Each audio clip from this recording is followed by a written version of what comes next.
Hello दोस्तों, आपका हमारे यूट्यूब चैनल में फिर से एक बार स्वागत है। तो दोस्तों, वैदिक जो काल है उसको हम दो पार्ट कर दिए हैं, क्योंकि एक ही पार्ट में बहुत लंबा हो जाता। तो वैदिक काल को अलग कर दिए हैं और उत्तर वैदिक काल को हम अलग कर दिए हैं। तो दो पार्ट कर दिए हैं, पार्ट 1 पार्ट 2। तो इसमें ज़्यादा टेंशन लेने की ज़रूरत नहीं, इसको पढ़ने में आसान होगा। हम जो MCQ है इसका एक ही में वीडियो में देख लेंगे, उत्तर वैदिक काल और वैदिक काल। तो चलिए देखते हैं उत्तर वैदिक काल। हम लोग वैदिक काल देख लिए थे। तो इसमें पहला जो है बोलता है कि इस युग की सभ्यता का केंद्र पंजाब से बढ़कर कुरुक्षेत्र का एरिया कौन सा है? दिल्ली और गंगा यमुना दोआब का उत्तरी भाग। तो पंजाब से बढ़कर कुरुक्षेत्र आ गया था। अगला है उत्तर वैदिक काल के अंतिम दौर में 600 ईसा पूर्व के आसपास आर्य लोग कौशल, विदेह और अंग राज्य से परिचित हो गए थे। इस संस्कृति का मुख्य केंद्र था मध्य देश। पुरु भरत मिलकर कुरु और तुवर्स और क्रीवी मिलकर पंचाल कहलाए। तैत्तिरीय अरण्यक से क्रौंच और मेनाक पर्वतों का उल्लेख मिलता है। कहाँ से? तैत्तिरीय अरण्यक से क्रौंच और मेनाक पर्वत का उल्लेख मिलता है। कौशितकी उपनिषद में दक्षिण के एक पर्वत का उल्लेख मिलता है।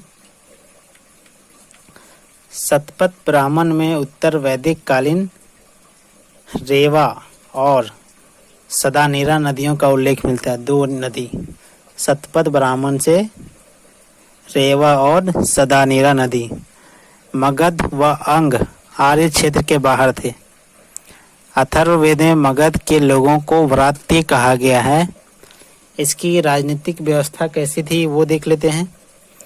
तो राष्ट्र जो था, राष्ट्र शब्द जो प्रदेश के सूचक हुआ करता था, पहली बार इस काल में प्रकट हुआ। प्रारंभ में पांचाल एक कबीले का नाम था, परंतु बाद में वह प्रदेश के नाम से जाना जाने लगा। उत्तर वैदिक काल में पांचाल सर्वाधिक विकसित राज्य था।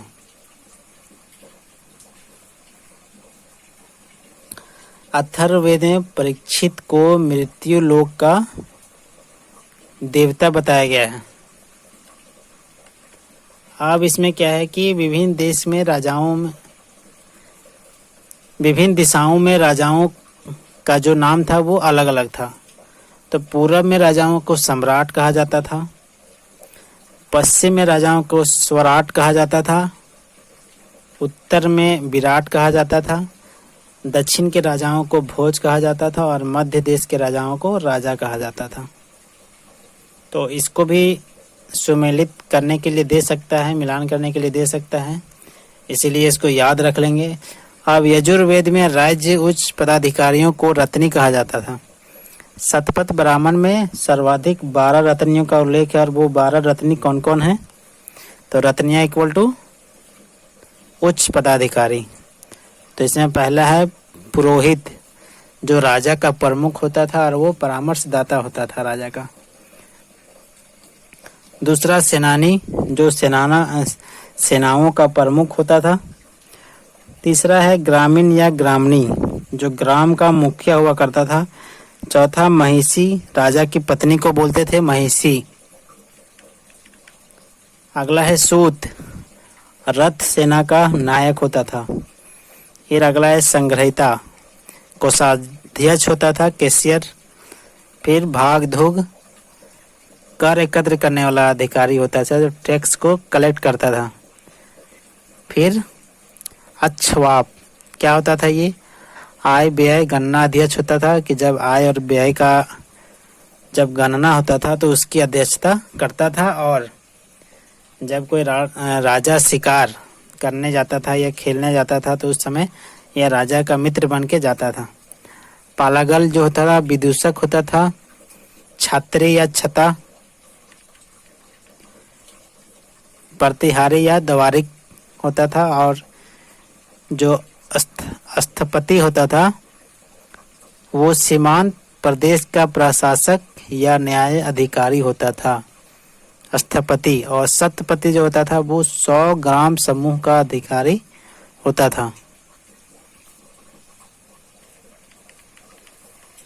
आगे में है राजसूय या राजा के राज्य अभिषेक हेतु होता था। अश्वमेध यज्ञ में क्या होता था कि इस यज्ञ में राजा द्वारा छोड़ा गया घोड़ा, मतलब अश्वमेध यज्ञ में क्या होता था कि राजा द्वारा एक घोड़ा छोड़ा जाता था और घोड़ा जिन जिन क्षेत्रों से बिना किसी प्रतिरोध के गुजरता था उन सभी क्षेत्रों पर राजा का अधिकार स्थापित हो जाता था और यह शक्ति का द्योतक था। मतलब अश्वमेध यज्ञ में राजा द्वारा घोड़ा छोड़ा जाता था और वो जिस जिस एरिया में जाता था और जो एरिया में वो आ गया, यदि उसको रोकने वाला कोई नहीं है तो वो उसका कब्जा क्षेत्र हो जाता था उस राजा का। और जो इस घोड़ा को रोक देता था मतलब वो उस राजा से युद्ध करना चाहता था। तो ये घोड़ा जिस एरिया में जाता था उसके पर राजा का अधिकार हो जाता था। तो यही होता था अश्वमेध यज्ञ। अब है आगे में वाजपेयी। इस यज्ञ में राजा रथों की दौड़ का आयोजन कराता था। यो वाजपेयी यज्ञ होता था, उसमें राजा जो है रथों की दौड़ का आयोजन कराता था।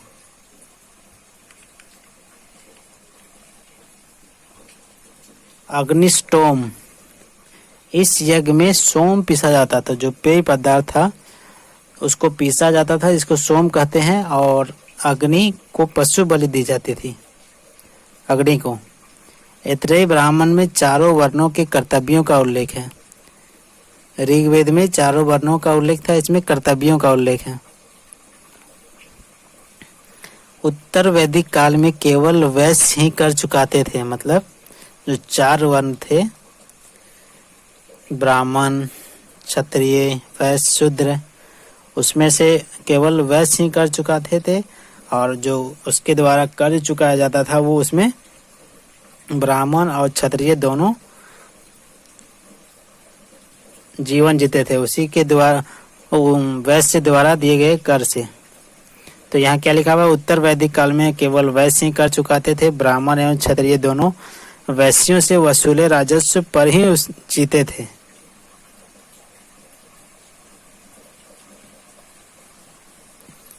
शतपथ ब्राह्मण में एक स्थान पर क्षत्रियों को ब्राह्मणों से श्रेष्ठ बताया गया है। मतलब शतपथ ब्राह्मण के एक स्थान पर क्षत्रियों को ऊंचा बताया गया है और ब्राह्मणों को उससे नीचे बताया गया है। शतपथ ब्राह्मण में उल्लेख है कि ऋषि गौतम राहुगण का संबंध राजा विदय माधव से था। उत्तर वैदिक काल में कुरु पंचाल को आर्य संस्कृति का धूर समझा जाता था। क्वेश्चन पूछा हुआ है, ब्राह्मण, क्षत्रिय और वैश्य इन तीनों को द्विज कहा जाता था। ये उपनयन संस्कार के अधिकारी थे। मतलब ये तीनों ही जनेऊ का धारण कर सकते थे, शूद्र धारण नहीं कर सकते थे। उत्तर वैदिक काल में गोत्र प्रथा स्थापित हुई और फिर गोत्र बहिर्विवाह की प्रथा चल पड़ी। उत्तर वैदिक काल में गोत्र का प्रचलन जो प्रारंभ हुआ था और अलग अलग गोत्र में विवाह की प्रथा चल पड़ी थी।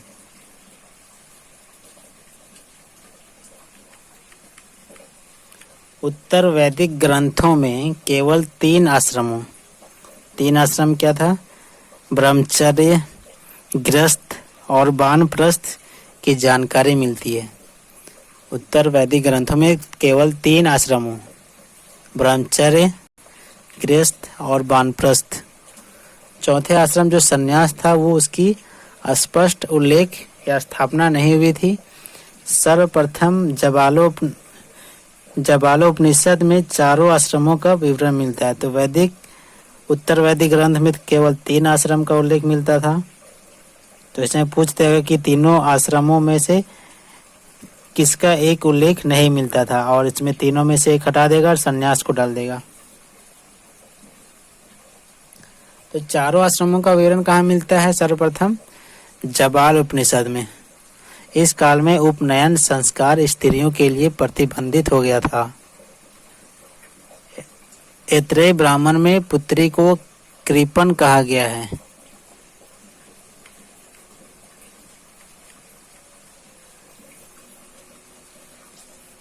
ऐत्रेय ब्राह्मण और छांदोग्य उपनिषद में कैकेयी के राजा अश्वपति का उल्लेख मिलता है। अगला है, उत्तर वैदिक काल में स्त्रियों को पैतृक संपत्ति का अधिकार छीन लिया गया। इस काल में स्त्रियों को सभा में प्रवेश वर्जित हो गया। मतलब इस काल में नारियों के साथ या नारियों के अधिकार को प्रतिबंधित बहुत सारे क्षेत्रों में कर दिया गया। छांदोग्य उपनिषद में इतिहास पुराण को स्पष्ट रूप से पंचम वेद कहा गया है। छांदोग्य उपनिषद में इतिहास पुराण को पंचम वेद कहा गया। अथर्ववेद का पृथ्वी सूक्त वैदिक राष्ट्रीय गीत है, जिसमें इस आर्य भूमि के प्रति अपनी सुदृढ़ शक्ति का प्रदर्शन है। फिर अगला कुछ पॉइंट है कि याज्ञवल्क्य गर्गी संवाद का उल्लेख बृहदारण्यक उपनिषद में मिलता है। लोपामुद्रा अगस्त्य ऋषि की पत्नी तथा वैदिक ऋचाओं की रचयिता थी।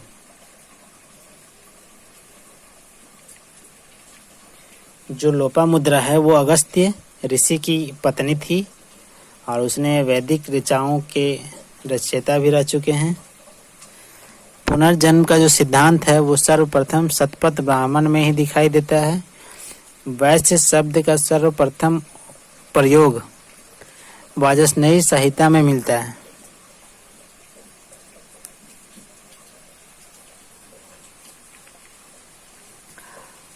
फिर अगला है कि अथर्ववेद में मवेशियों की वृद्धि के लिए प्रार्थना की गई है। मवेशियों की वृद्धि के लिए, क्योंकि उसी से ही संपन्नता का पता चलता था। सबसे बड़ा तथा सर्वाधिक लोह पुंज जो था अतरंजी खेड़ा से मिलता था। तो सबसे बड़ा जो लोह पुंज है अतरंजी खेड़ा से मिला है। आश्रम व्यवस्था जो वैदिकोत्तर काल में पूर्ण रूप से चार आश्रमों में स्थापित हुई है। वैदिक उत्तर काल में जो है या उत्तर वैदिक काल में पूर्ण रूप से 4 आश्रमों में स्थापित हो चुकी थी। अरुणी उदालक और श्वेत केतु के मध्य संवाद जो है छांदोग्य उपनिषद में मिलता है। सब क्वेश्चन पूछा जाता है कि उसका संवाद जो है वो किस उपनिषद में मिलता है। जैसे यम और नचिकेत का संवाद कहाँ पे मिलता है, ये सब क्वेश्चन पूछा हुआ है और पूछ भी सकता है, क्योंकि आगे रिपीट क्वेश्चन होता है जो इम्पोर्टेंट क्वेश्चन होता है, इम्पोर्टेंट फैक्ट होता है। तो अरुणी उदालक और श्वेत केतु के मध्य जो संवाद हो रहा है उसका जो उल्लेख है वो छांदोग्य उपनिषद में मिलता है। यज्ञ एक ऐसी नौका है जिस पर भरोसा नहीं किया जा सकता है। कौन बोलता है? मुंडको उपनिषद बोलता है कि यज्ञ एक ऐसी नौका है जिस पर विश्वास या भरोसा नहीं किया जा सकता है। फिर अगला है पॉइंट, निष्काम कर्म का सिद्धांत का प्रथम प्रतिपादन उपनिषद में हुआ है।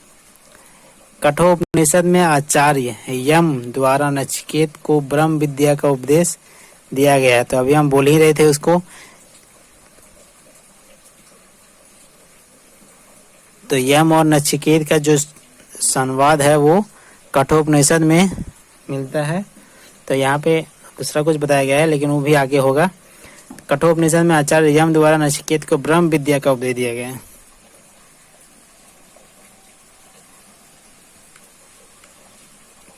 देखते हैं आर्थिक जीवन। कृषि इस काल में आर्यों का प्रमुख व्यवसाय था। शतपथ ब्राह्मण में कृषि की चारों क्रियाओं जैसे जुताई, बुआई, कटाई, मड़ाई का उल्लेख, मतलब चारों अवस्था का या चारों क्रियाओं का इसमें उल्लेख मिलता है। शतपथ ब्राह्मण, तो शतपथ ब्राह्मण में जितना कुछ मिलता है उल्लेख उस सब याद कर लीजिएगा, इंपॉर्टेंट हो जाता है। काठक संहिता में 24 बैलों द्वारा खींचे जाने वाले हलों का उल्लेख मिलता है। कहाँ पे? काठक संहिता में। कितने? 24 बैलों द्वारा। ऋग वैदिक काल में जौ पैदा करते थे, परंतु इस काल में जो है उनकी मुख्य फसल धान और गेहूं हो गई थी।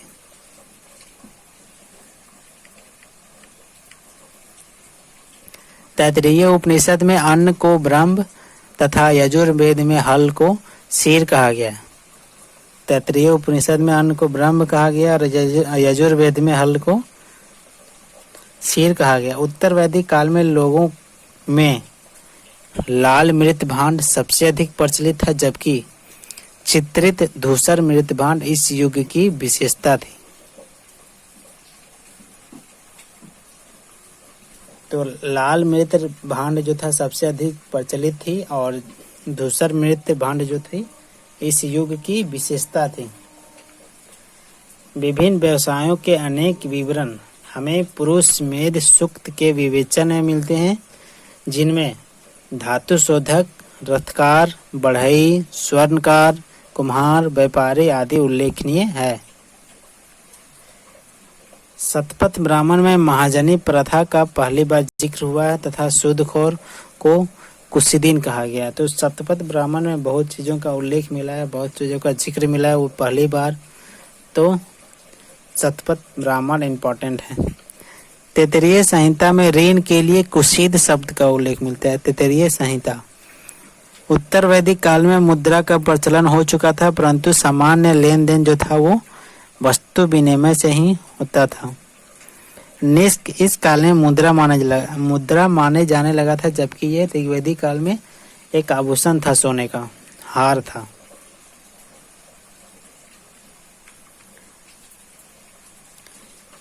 जो बाट था, बाट की जो मूलभूत इकाई थी वो कृष्णल था और रतिका और गुंजा जो था वो तौल की एक इकाई थी। शतमान संभवतः चांदी की मुद्रा थी। अथर्ववेद में चांदी का उल्लेख मिलता है। व्यापार जो था प्रपंच द्वारा संपन्न होता था, जिसमें लेन देन का माध्यम जो था गाय था और निष्क को बनाया गया था।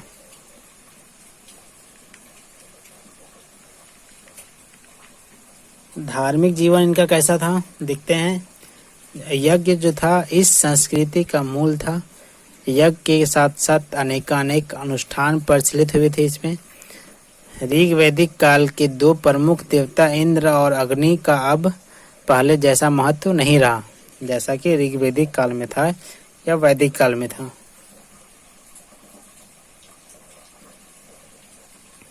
उनके स्थान पर उत्तर वैदिक काल में प्रजापति, जो देवकुल में सृष्टि के निर्माता माने जाते थे, उनको इस काल में सर्वोच्च स्थान प्राप्त हो गया था।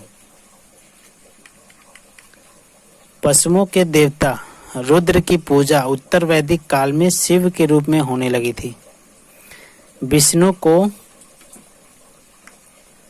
सर्व संरक्षक के रूप में पूजा जाता था कि ये सभी का संरक्षण करने वाले भगवान हैं।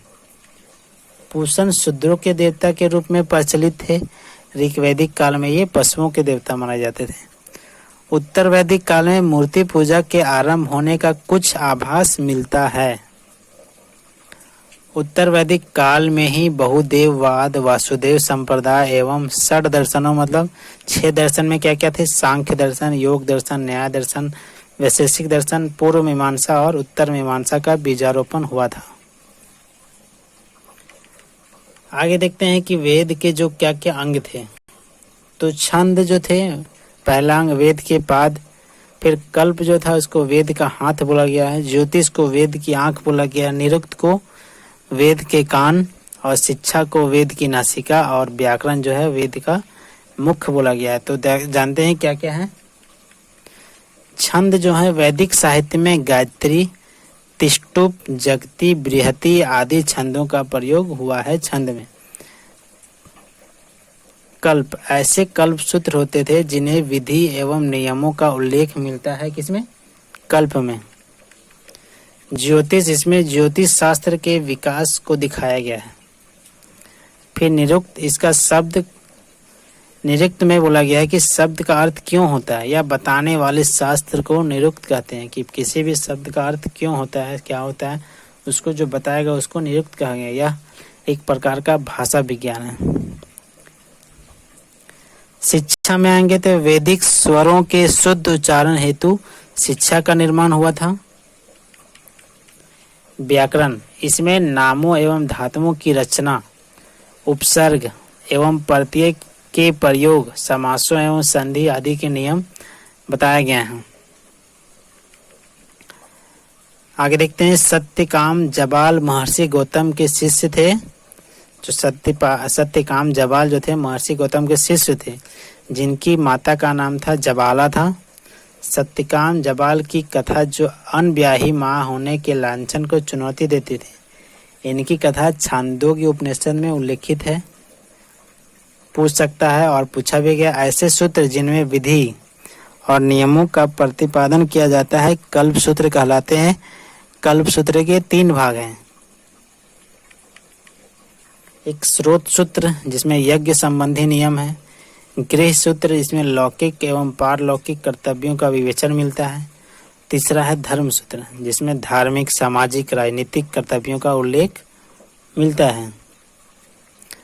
अगला पॉइंट में आता है जो महत्वपूर्ण तथ्य के रूप में, धर्म सूत्र से ही स्मृति ग्रंथों का विकास हुआ है। धर्म सूत्र से ही स्मृति ग्रंथों का विकास हुआ है। प्रमुख स्मृति ग्रंथ जो है वो मनुस्मृति, याज्ञवल्क्य स्मृति, पराशर स्मृति, नारद स्मृति, बृहस्पति स्मृति, कात्यायन स्मृति, गौतम स्मृति। तो मनुस्मृति के भाष्यकार या टीकाकार जो हैं वो मेधातिथि, गोविंदराज भरूची एवं कुल्लुक भट्ट हैं।